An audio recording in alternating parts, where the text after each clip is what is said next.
అందరూ నమస్కారం. నా పేరు అడ్డూరి. మీరు చూస్తున్నారు అడ్డూరి ఛానల్. ఈరోజు మనం ఎపిసోడ్ 26 గురించి మాట్లాడుకుందాం. ఆల్రెడీ మనం కంటెండర్షిప్కి సంబంధించిన టాస్క్ రన్నింగ్లో ఉంది. డే 2 అంటే కంటెండర్షిప్కి సంబంధించి డే 2లో ఉన్నామని చెప్తున్నాను. అయితే అది కూడా థర్స్డే, ఇది మన దసరా రోజు జరిగిన ఎపిసోడ్ గురించి. అయితే ఈ ఎపిసోడ్లో నాకు గేమ్ స్టార్ట్ అయిన తర్వాత నాకు అనిపించింది చెప్తాను. ఫస్ట్ రౌండ్లో ఇప్పుడు ఎమాన్యుల్ని అండ్ కళ్యాణ్ టీంని రితు చౌదరి అలాగే తనుజ వెళ్ళి టీమ్ గేమ్ ఆడదాం అంటే వీళ్ళిద్దరు రెండు టీములు ఒకటైపోయి మిగతా టీముల్ని గెలవకుండా చేద్దాం అనేది ప్లానింగ్ ఇచ్చింది. వెళ్ళి రితు చౌదరిని తనుజ మాట్లాడుకుని. కాకపోతే అక్కడ అంత లాజిక్ ఏమనిపించిందంటే లాజిక్ లేదు అనిపించింది. ఎందుకంటే ఇప్పుడు జరిగే టాస్క్ దేనికోసం, కంటెండర్షిప్ అంటే ఇండివిజువల్గా కెప్టెన్సీ అవ్వడానికి ఎవరు ఎలిజిబుల్ అవుతారు అనే దాని గురించి ఆడే ఆట. అంటే ఏంటి, టీంతో ఆ టీంలో ఆడిన ఇండివిజువల్గా అక్కడ బెనిఫిట్ ఉంటుంది. సో ఒక టీంని అవ్వకుండా నుంచి ఇంకో టీం గెలవాలనుకుంటే అది ఇప్పుడు ఈ లాబీ పడిన టీంకి బెనిఫిట్ ఎలా అవుద్ది. ఫర్ సపోజ్ తనుజ రీతు గెలిచారు అనుకుందాం ఈ రౌండ్లో, వీళ్ళిద్దరూ కళ్యాణ్ అండ్ ఎమాన్యుల్తో మాట్లాడుకున్నాక తనుజ గెలిచింది అనుకుందాం. దానివల్ల లాభపడేది ఎవరు? తనుజ వాళ్ళు లాభపడతారు కానీ ఎమాన్యుల్ లాభపడ్డు. సో ఇదే లాజిక్, ఎమాన్యుల్ ఇది టీమ్ గేమ్ ఆడేది కాదు, ఇది కంటెండర్షిప్ అంటే ఎవరికి ఇండివిజువల్గా బెనిఫిట్ జరిగే విషయం కదా అని చెప్తాడు. బట్ తనుజకి ఎంతవరకు ఎక్కిందో నాకు తెలీదు. ఆ విషయం తను చెప్పంగానే మొహం చెదిరించుకొని రితు చౌదరి తను వెళ్ళిపోయారు. అది మీరు చూశారు. ఇది ఈ విషయంలో ఎంతవరకు తనుజ కరెక్ట్ అనేది మీరు కామెంట్. ఇప్పుడు జరిగిన సెకండ్ రౌండ్లో కూడా బాల్ గేమ్లో మీరు కరెక్ట్గా చూసినట్లయితే అక్కడ బాలు శ్రేజ చాలా తెలివిగా జస్ట్ ఆ 20% అని భరణి గారే అనౌన్స్ చేశారు. 20% పట్టుకుంది బాల్ అని చెప్పి. ఆమె చాలా తెలివిగా ఏం చేసిందంటే బాల్ని జస్ట్ టచ్ చేసి ఒక పైన చెయ్యేసి టచ్ చేసి ఒక కాల్ని వెనకాల లైన్ దాటేలాగా చేసింది. దానికి గాను భరణి గారు 20% హోల్డ్ చేసింది కాబట్టి విన్నర్గా ప్రకటించారు. కావున అక్కడ రూల్ ప్రకారం ఏంటంటే కనీసం బాల్ని హోల్డ్ చేయగలరు. అట్లీస్ట్ రెండు చేతులతో పట్టుకుని ఉండి లైన్ దాటితే లైన్ దాటారంటారు. అంతేగాని బాల్ అక్కడెక్కడో ఉంటే అలా జస్ట్ టచ్ చేసి కాలు పెట్టేసినంత మాత్రాన ఆ బాల్ పట్టుకున్నట్టు అవ్వదు. ఆ రూల్ ఏంటంటే బాల్ పట్టుకొని లైన్ దాటాలనేది రూల్ అన్నప్పుడు ఖచ్చితంగా బాల్ చేతిలో పట్టుకున్నట్టే ఉండాలి, టచ్ చేసినట్టయితే ఉండకూడదు. సో ఈ విషయంలో కళ్యాణ్కి ఎమాన్యుల్కి అయితే మాత్రం కొంత అన్యాయం జరిగిందని చెప్పాలి ఈ లైన్లో. అలాగే భరణి గారి సాఫ్ట్ నేచర్ని వీళ్ళందరూ వాడుకుందామని చూస్తున్నారా అనేది కూడా ఇక్కడ ఒకటి. పదే ఏంటంటే అటు ఎమాన్యుల్ నుండి అవ్వచ్చు, ఇటు మన తనుజ గారి నుండి అవ్వచ్చు, భరణి గారిని ఒక రకంగా సెంటిమెంటల్గా బ్లాక్మెయిల్ చేశారనే అనుకోవాలి. ఈ సంచాలకుగా ఆయన ఉన్నప్పుడు సెంటిమెంట్గా ఆయన బ్లాక్మెయిల్ చేశారు అంటే దాన్ని వాడుకున్నారనేది నాకు. అలాగే సంజన గారు అసలు గేమ్లో ఎవరో స్ట్రాటజీలు అంటే అసలు అర్థం కావట్లేదు. అసలు ఆమె ఉన్నదేమో ఎల్లో టీంలో, ఆమె హెల్ప్ చేయాలనుకునేదేమో రెడ్ టీం అయిన ఎమాన్యుల్ టీంకి కళ్యాణ్ టీంకి హెల్ప్ చేద్దాం అనుకుంటుంది. ఒకవేళ వాళ్ళు అవుట్ ఆఫ్ ద గేమ్ వెళ్ళిపోతే ఆమె వేరే వాళ్ళ టీం గురించి ఆలోచించాలి. అంతేగాని ఇప్పుడు ఈ టీంలో ఉండి టీము గేమ్లో ఉండి వీళ్ళు గెలవాలని ఆలోచించకుండా వెళ్ళి అక్కడికి వెళ్ళి ఎమాన్యుల్కి నీకు హెల్ప్ చేస్తాను, నువ్వు నేను అవ్వాలి, నువ్వు కంటెండర్ అవ్వాలి అని ఆయన సపోర్ట్ చేస్తాయి. ఆ విషయం ఆల్రెడీ ఇక్కడున్న సుమన్ శెట్టికి కానీ అలాగే రాము రాథోడ్కి కానీ ఆల్రెడీ ఆ మీద అనుమానం ఏంటంటే వీళ్ళకి కాకుండా ఈమె బయట టీంకి సపోర్ట్ చేస్తుంది అనేది వాళ్ళకి ఒక చిన్న అనుమానం అయితే వచ్చింది. అదే క్లారిటీ ఇండైరెక్ట్గా తీసుకుందాం. సుమన్ శెట్టి గారు అంత డిస్కషన్ పెట్టినప్పుడు సుమన్ శెట్టి గారిని ఇండైరెక్ట్గా కన్విన్స్ చేయడానికి ఎలా ట్రై చేస్తుందంటే, అన్నా మన దగ్గర బలం లేదన్నా, మనం ఇప్పుడు తెలివి ఆలోచించాలి. సో మనం పోరాటాలు ఏమి కాబట్టి పోరాడొద్దు, తెలివిగా ఆలోచిద్దాం, మనం వేరే వాళ్ళని తప్పిద్దాం, ఇలాగా వేరే స్ట్రాటజీ చెప్తుంది తప్ప మన టీంని ఎలా గెలవాలనే ఐడియా లేదు ఇవ్వట్ల. ఈ విషయం ఆల్రెడీ సుమన్ శెట్టికి అనుమానం ఉందే కదా ఇక్కడికి వచ్చి డిస్కషన్ పెట్టేయడంతో. ఆయన అంటాడు, అమ్మ అవును వెటకారంగానే అన్నాడని నాకు అనిపించింది. ఎలా అంటే ఇప్పుడు మన దగ్గర శక్తి లేదని చెప్పి లేని శక్తిని మనం పైన తీసుకురాలేం కదా.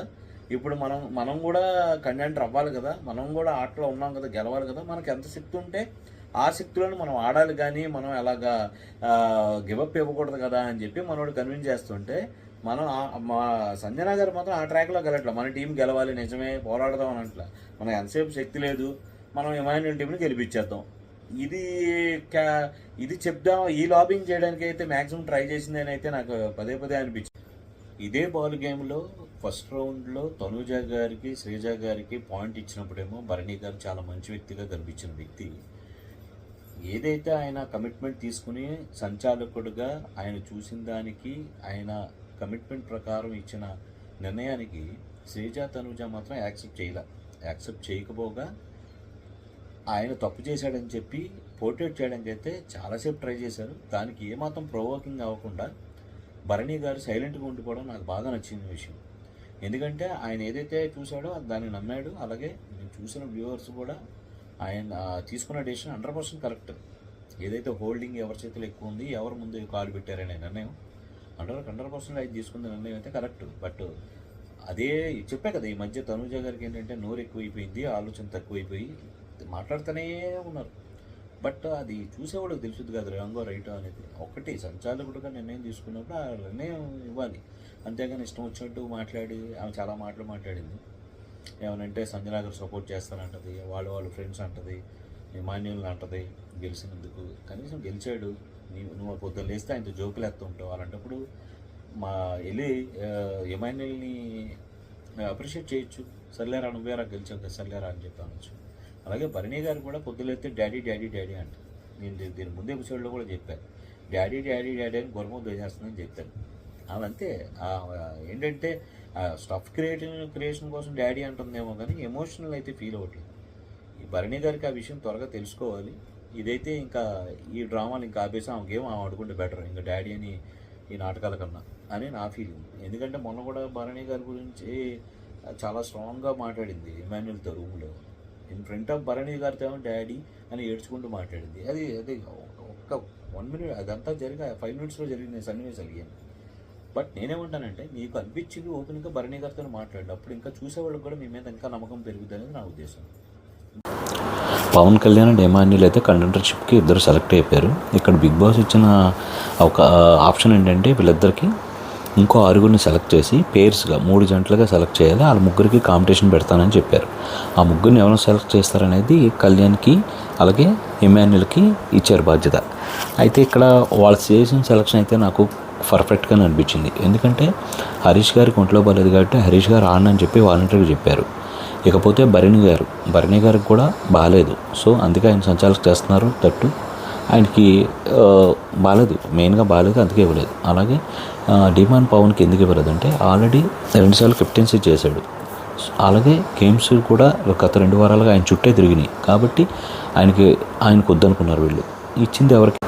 మొత్తానికి వీళ్ళు సెలెక్ట్ చేసిన టీమ్స్ ఏంటంటే రీతు చౌదరి, ఫ్లోరా గారు, సంజన, రాము అండ్ తనుజ అండ్ సుమన్ శెట్టి. వీళ్ళు 3 టీములు కూడా అక్కడ కాంపిటీషన్ ఏంటంటే అక్కడ రోప్స్ కట్టి ఉంటాయి. రోప్స్ నుండి కింద నుండి పాకుతూ వెళ్ళి టైల్స్ ప్లేసెస్ టైల్స్లో కాళ్ళు పెట్టుకుంటూ వెళ్తూ అలాగే అక్కడ ఉన్న హడిల్స్ ఏవైతే ఉన్నాయో క్రాస్ చేసుకొని ఎవరైతే రూల్స్ పెట్టారో రూల్స్ బ్రేక్ చేయకూడదు. ఇది చేయాలి. ఎవరు ముందు చేస్తే వాళ్ళు అనమాట. ఆ లెక్క ప్రకారం ఫస్ట్ వచ్చేసి సుమన్ శెట్టి, తనుజని కాంపిటీషన్లు దింపారు ఆ టీము కంప్లీట్గా ఇద్దరు పౌల్ చేయడం వల్ల వాళ్ళు డిస్క్వాలిఫై చేశారు ఈ రౌండ్కి. అయితే ఈ తనుజ గారు గమనించాల్సిన విషయం ఏంటంటే ఎప్పుడూ కూడా గేమ్స్లో పొరపాట్లు జరుగుతుంటాయి, అన్నీ పర్ఫెక్ట్ చేయాలని లేదు. ఆ పొరపాట్లు జరిగినప్పుడు దాన్ని తెలుసుకొని ఇంకొకసారి అలా జరగకుండా ఎలా చేయాలనేది ఆలోచించడం వేరు.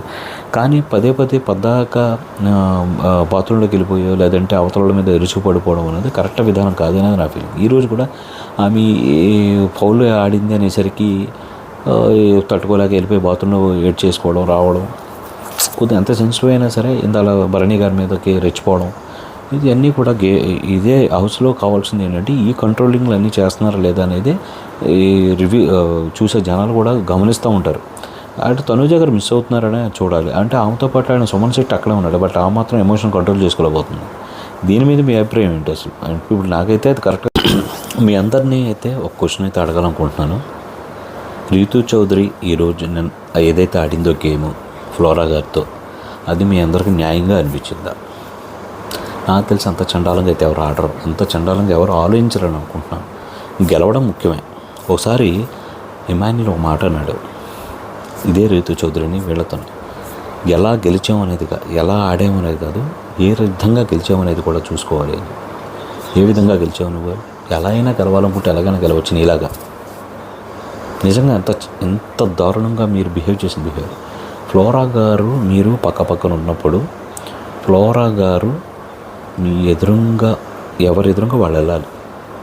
కానీ మీరు ఆమెకి కావాలని చెప్పి ఇలా అడ్డం వచ్చి మరి ఆమె కావాలని ఆడనివ్వకుండా మీరు చేసిన విధానం ఏదైతే ఉందో అది బై ఇంటెన్షన్ మీరు చేశారు. కావాలని ఆమెను వెళ్ళనివ్వకుండా చూసి మీరు విన్ అవ్వాలని ఒక దురుద్దేశంతోనే మీరు, ఉద్దేశం కాదు, గెలవాలనుకుంటే అలాగనే గెలవచ్చు ఇది. అందుకే ఆమె ఫేర్ అంది. మీరు ఆడినప్పుడు కూడా నేను చూశాను, అది నాకే అనిపించింది ఏంటి ఇలా వస్తుంది అని చెప్పి. పక్కా ప్లాన్డ్గా ఒక ఆలోచన, అంటే గెలిచారు, గెలవాలి, ఎలా అయినా గెలవాలి, గేమ్లో గెలవడం స్ట్రాటజీని ఉండాలి. కానీ నీతిగా గెలవలేదు అని అయితే అనిపించింది. అన్ఫేర్ అనేది ఒక మోరల్గా అయితే అన్ఫేర్గా మీరు ఆడారు. గెలవడం అయితే మీరు గెలిచారు, గేమ్ పరంగా గెలిచారు తప్ప మోరల్గా గెలవలేకపోయారు రితు చౌదరి గారు. అదైతే నా ఫీలింగ్ స్ట్రాంగ్. మీరు చేసింది అయితే 100% కరెక్ట్ కాదు కాదు కాదు అది నా ఫీల్. అదే గెలిచే విధానం. మళ్ళీ ఆమె ఫీల్ అవుతుంటే మీ ఫ్రెండ్ ఓడిపోయి, చేతకాక ఓడిపోయి తనుజ బాత్రూంలోకి వెళ్ళిపోయి ఏడుస్తుంటే ఓదార్చిన దానివి, అంత కర్టసైన దానివి. ఇప్పుడు నీ తప్పు వల్ల ఆమె ఓడిపోతే ఆమె బాధపడుతుంటే నేనేం చేశానని చెప్పి ఏం తెలియనట్టు విమానాల దగ్గరికి వచ్చి అనడం అనేది కరెక్ట్గా. మీరు గెలిచింది ఒక విధానం కాదు, అది న్యాయబద్ధంగా గెలవడానికైతే రాము రాథోడు, రితు చౌదరి న్యాయంగానో ధర్మంగానో మొత్తానికైతే కంటెండర్షిప్గా అయితే గెలుచుకుందాం కావాల్సిన కంటెండర్షిప్. అలాగే ఇమాన్యుల్ అండ్ కళ్యాణ్ అయితే ఈ రోజుకి కంటెండర్షిప్లో 4 అయితే మాత్రం సెలెక్ట్ అయ్యారు. థ్యాంక్ యూ సో మచ్ అందరికీ, చూస్తున్న వాళ్ళందరికీ థ్యాంక్ యూ సో మచ్.